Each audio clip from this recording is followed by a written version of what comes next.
পুশিনের ঘটনায় যশোরের বেনাপোল সীমান্তে উত্তেজনা বিরাজ করছে। ভারতীয় সীমান্তরক্ষী বাহিনীর বেশ কয়েকজনকে ঠেলে দেওয়ার চেষ্টা করলেও বিজিবির কঠোর প্রতিরোধে তা শূন্য রেখায় আটকে যায়। বিজিবির সঙ্গে কঠোর অবস্থানের সঙ্গে যোগ দেয় গ্রামবাসী। এ নিয়ে দুই দেশের সীমান্তরক্ষী বাহিনীর মধ্যে পতাকা বৈঠকেরও কোনো সমাধান হয়নি।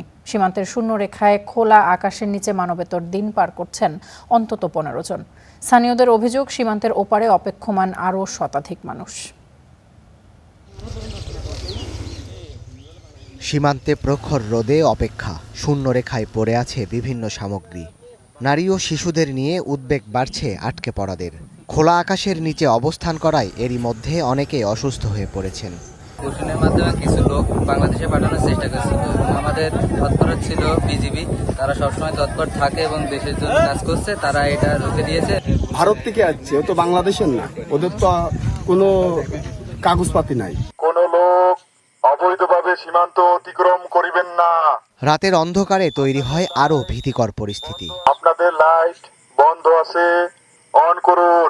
বাংলাদেশি উল্লেখ করে তাদের যশোরের বেনাপোল সীমান্ত দিয়ে ভারতীয় সীমান্তরক্ষী বাহিনী বিএসএফ পুশিনের চেষ্টা করলে দেখা দেয় উত্তেজনা।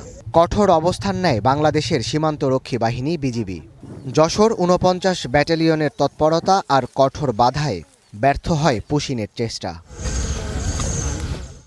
অবৈধ পুশিন ঠেকাতে বিজিবির সঙ্গে সতর্ক অবস্থান নেন গ্রামবাসী। তাদের অভিযোগ, পুশিনের লক্ষ্যে সীমান্তের ভারতীয় অংশে আরও শতাধিক মানুষ অবস্থান করছে। ইনশাল্লাহ এটা যত সময় সমাধান না হবে, বিজিবির সাথে সাথে আমাদের সাধারণ জনতা, আমরা সবাই আমাদের এই সীমান্তকে আমরা রক্ষা করার জন্য অবশ্যই চেষ্টা করব। অবৈধ পুশিনের শঙ্কায় বেনাপোল সীমান্ত জুড়ে নিরাপত্তা জোরদার করেছে বিজিবি।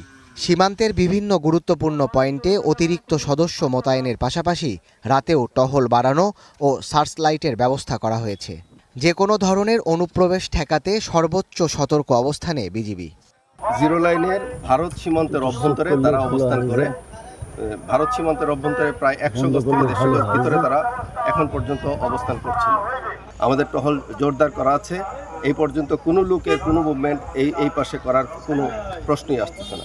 এ ঘটনায় দুদেশের সীমান্তরক্ষী বাহিনীর মধ্যে পতাকা বৈঠক অনুষ্ঠিত হলেও কোনো সমাধান হয়নি। বিজিবির কঠোর বার্তা, নাগরিকত্ব যাচাই না হওয়া পর্যন্ত দেশের সীমানায় ঢুকতে দেয়া হবে না। গেল রবিবার গভীর রাতে বেনাপোল সাদিপুর সীমান্তের ওপারে রাতের আধারে 3টি ট্রাকে 1.5 শতাধিক মানুষকে জড়ো করে বিএসএফ।